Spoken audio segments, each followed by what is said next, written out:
ప్రతిపక్షాలు విమర్శిస్తూ ఉన్నాయి. మిషన్ భగీరథ నీళ్లు మెయింటైన్ చేయలేకపోతూ ఉన్నారు. గత టీఆర్ఎస్ ప్రభుత్వంలో ఇచ్చిన మిషన్ భగీరథ నీళ్లు ఈ కాంగ్రెస్ ప్రభుత్వంలో మెయింటైన్ చేయకపోతా ఉన్నారని చెప్తా ఉన్నారు.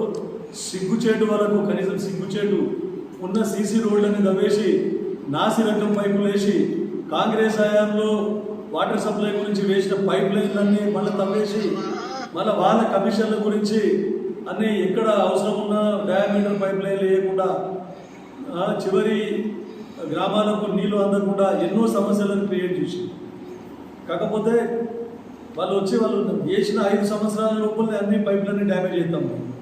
మళ్ళీ ఎక్కడ కూడా సపరేట్ లైన్లు కూడా ఏర్పాటు చేయలేదు, కరెంట్ లైన్. దానివల్ల కూడా విద్యుత్ కొరత వల్ల కూడా చాలా ప్రాబ్లం అవుతాము. గతంలో ఉన్న ఎన్నో గ్రామాలలో గతంలో కాంగ్రెస్ హయాంలో చేపట్టినటువంటి నీటి వనరుల ద్వారానే వాటిని ఉపయోగంలోకి తీసుకొని వచ్చి మళ్ళా అప్పటి వాటర్ ట్యాంకులకు తర్వాత కొత్తగా మిషన్ భగీరథలో పెట్టినటువంటి ట్యాంకులకు నీళ్ళు ఎక్కించి ప్రతి గ్రామంలో కూడా నీళ్లు తాపడం జరిగింది. అయితే ఈ ఆల్టర్నేట్ సోర్స్ ఏదైతే ఉందో మిషన్ భగీరథ కాకుండా ఆల్టర్నేట్ సోర్సు గతంలో కాంగ్రెస్ వేసిన బోర్ల ద్వారా వీటికి కనెక్షన్ ఇచ్చి నీళ్లు తాపడం జరిగింది. ఇప్పుడు దురదృష్టవశాత్తు వర్షపాతం తక్కువైనందు వలన గత సంవత్సరం మొత్తం భూగర్భ జలాలన్నీ అడగంటిపోయినాయి. చాలా ఎప్పుడు కూడా మనకు మార్చ్ ఎండింగ్ లేకుంటే ఏప్రిల్ ఫస్ట్ వీక్లో బోర్లు ఎండిపోతుండే, కానీ ఇప్పుడు మనకు ఫిబ్రవరి ఎండింగ్లోనే బోర్లన్నీ ఎండిపోవడం జరిగింది. కాబట్టి మనకు దీనివల్ల చాలా ఇబ్బందులు ఎదురవుతూ ఉన్నాయి తాగునీటికి. అయినా కూడా మా ప్రభుత్వం దాని కమిట్మెంట్తో ఉంది.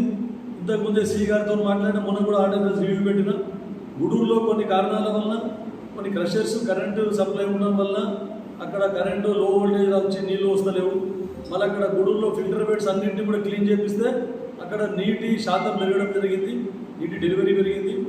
అక్కడ మోటార్ ఒకటి 50 HP మోటార్ సఫిషియెంట్గా పంప్ చేయకపోతే కొత్తగా ప్రతిపాదనలు పెట్టి ఒక 15-20 రోజుల కింద 75 HP మోటార్ 2, తర్వాత 25 HP మోటార్ ఒకటి ప్రతిపాదనలు పెట్టాం. ఇప్పుడు సి గారు మాట్లాడారు, అవి కూడా శాంక్షన్ అవుతా ఉన్నాయి అని చెప్పేసి మళ్ళీ చెడిపోతాయేమో మరి వారంటీ ఉందా అని అడిగితే లేదు సార్, వాళ్ళకు 10 సంవత్సరాల వరకు కూడా ఆ మోటార్లకు వారంటీ ఉంది అని చెప్పడం జరిగింది. తర్వాత మిగిలిన ఏ మిషన్ భగీరథ ఈలు కానీ ఆర్డబ్ల్యూఎస్ ఏఈలు ఇంట్రాలు పనిచేస్తున్న అందరూ కూడా ఎప్పటికప్పుడు పర్యవేక్షించి నీటి కొరత లేకుండా చూస్తూ ఉన్నాం. ఇది భగవంతుడు చేసిన దానికి మనం ఏం చేయలేము, ఎందుకంటే భూగర్భ జలాలు అడగంటిపోయింది. ఇది ఒకటే కాకుండా రాష్ట్ర వ్యాప్తంగా పంటలు ఎండిపోతున్నాయి. మన దురదృష్టం బోర్లు ఎండిపోయిన రైతులందరూ ఏమైతే ఉన్నదో పోయిన సంవత్సరాన్ని దృష్టిలో పెట్టుకొని మనకి ఎట్లాగో మార్చి ఎండింగ్ వరకు నీళ్ళు ఉంటాయి బోర్లలో, మార్చ్ ఎండింగ్లో అప్పటి వరకు పంట చేతికి వస్తుంది,